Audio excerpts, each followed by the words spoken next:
যুক্তরাষ্ট্রে এবার শুধু অবৈধ অভিবাসন নয়, বরং নাগরিকত্ব পাওয়া ব্যক্তিদের বিরুদ্ধেও নজরদারি ও আইনি পদক্ষেপ বাড়ানোর উদ্যোগ নিয়েছে ট্রাম্প।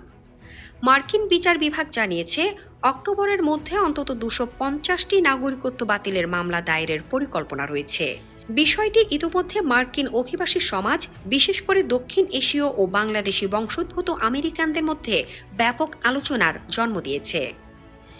মার্কিন সংবাদ মাধ্যম CNN এর এক বিশেষ প্রতিবেদনে বলা হয়েছে, চলতি বছরের প্রথম 2 মাসেরও কম সময়ে যুক্তরাষ্ট্রের বিচার বিভাগ 29টি নাগরিকত্ব বাতিলের মামলা দায়ের করেছে।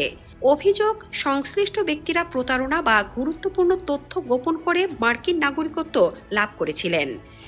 সিরাসিকিউস বিশ্ববিদ্যালয়ের ট্রানজেকশনাল রেকর্ড অ্যাক্সেস ক্লিয়ারিং হাউসের তথ্য অনুযায়ী 2008 সাল থেকে 2026 সালের জুন পর্যন্ত মোট 166টি এমন মামলা হয়েছিল। অর্থাৎ অতীতের তুলনায় এবার মামলার গতি কয়েক গুণ বেড়ে যাচ্ছে।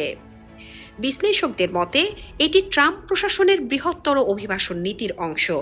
এর আগে প্রশাসন সীমান্ত নিয়ন্ত্রণ, গণনির্বাসন এবং আশ্রয় নীতিতে কঠোর অবস্থান নিয়েছিল। এবার নজর দেয়া হচ্ছে বৈধভাবে নাগরিকত্ব পাওয়া ব্যক্তিদের অতীত যাচাইয়ের দিকে। এদিকে বিচার বিভাগের 2025 সালের একটি নির্দেশনায় 10টি অগ্রাধিকার ক্ষেত্র নির্ধারণ করা হয়েছে। এর মধ্যে রয়েছে জাতীয় নিরাপত্তার জন্য হুমকি সৃষ্টি, যুদ্ধাপরাধে সম্পৃক্ততা, নাগরিকত্বের সময় অপরাধের তথ্য গোপন করা, সন্ত্রাসবাদের প্রতি সমর্থন ও পরিচয় জালিয়াতি বা প্রতারণা। তবে কর্মকর্তারা দাবি করছেন, ছোটখাটো অপসারণ বা সাধারণ ভুলের কারণে কাউকে নাগরিকত্ব হারানোর ঝুঁকিতে পড়তে হবে না। বিশেষজ্ঞরা স্পষ্ট করেছেন, এই প্রক্রিয়া জন্মসূত্রে মার্কিন নাগরিকদের জন্য প্রযোজ্য নয়। শুধুমাত্র যারা অভিবাসন প্রক্রিয়ার মাধ্যমে নাগরিকত্ব পেয়েছেন তাদের ক্ষেত্রেই আদালতের মাধ্যমে নাগরিকত্ব বাতিলের উদ্যোগ নেওয়া যেতে পারে। নিউ ইয়র্ক টাইমস ও CBS নিউজের পূর্ববর্তী বিশ্লেষণেও বলা হয়েছে, মার্কিন আইনে নাগরিকত্ব বাতিলের সুযোগ বহু দশক ধরেই রয়েছে। তবে দ্বিতীয় বিশ্বযুদ্ধের সময় নাৎসি সমর্থকদের বিরুদ্ধে ব্যবহারের পর এই ধরনের পদক্ষেপ খুবই সীমিত ছিল। এর আগে বারাক ওবামা ও জো বাইডেন প্রশাসনের সময় মূলত যুদ্ধাপরাধী বা সন্ত্রাসবাদের সঙ্গে সংশ্লিষ্ট ব্যক্তিদের বিরুদ্ধেই এ ধরনের মামলা করা হয়েছিল।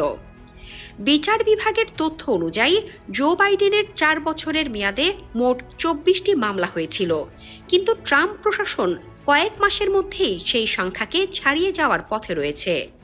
অন্যদিকে সাবেক বিচার বিভাগীয় কর্মকর্তা স্টেসি ইয়ং মনে করেন, বিপুল সংখ্যক মামলা করার পরিকল্পনা থাকলেও বাস্তবে প্রতিটি মামলার আইনি প্রক্রিয়া দীর্ঘ ও জটিল হওয়ায় ব্যাপক হারে নাগরিকত্ব বাতিল করা সহজ হবে না। তবে অভিবাসন আইনজীবীরা বলছেন, যারা বৈধভাবে নাগরিকত্ব অর্জন করেছেন এবং আবেদনপত্রে সঠিক তথ্য দিয়েছেন তাদের আতঙ্কিত হওয়ার প্রয়োজন নেই। আর আবেদনকালে কোনো তথ্য গোপন করা হয়ে থাকলে বা গুরুতর অপরাধের তথ্য লুকানো থাকলে ভবিষ্যতে আইনি জটিলতা দেখা দিতে পারে।